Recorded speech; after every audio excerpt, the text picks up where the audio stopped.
Texas congressman is working to identify areas where weather radar coverage could be improved. This week, Congressman Nathaniel Moran of Tyler filed a bill that would require the government to conduct a study of weather monitoring equipment like radars in rural America. Tonight, we take a closer look.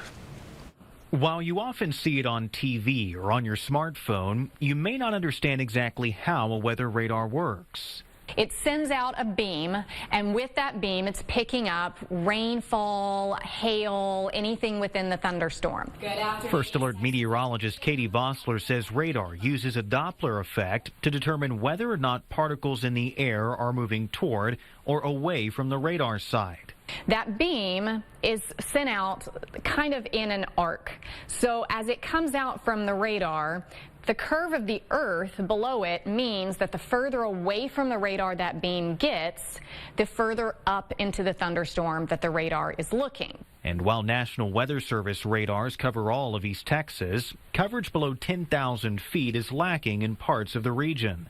We're able to see thunderstorms anywhere in East Texas, but the further you get away from that radar, the more you're looking at the top of the thunderstorm instead of the bottom at the surface. And of course, it's at the surface that we're worried about what the weather is doing. In an effort to identify areas in need of better radar coverage and those across the country with no coverage at all, Congressman Nathaniel Moran has filed a bill to study weather monitoring in rural communities. This bill specifically would require the government to undertake a study to see those gaps, to identify those gaps, and to provide specific information to Congress so that we can then implement and authorize appropriations accordingly so that we can fill those gaps.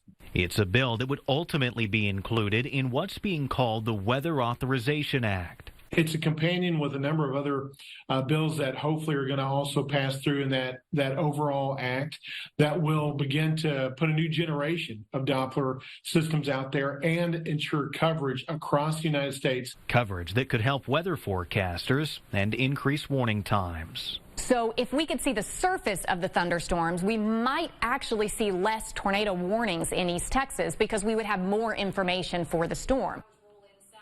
And of course, while weather radar is a very important tool, meteorologists tell us they also use their own experience when tracking storms, along with ground truth offered from trained storm spotters. Helpful tools in areas with decreased radar coverage.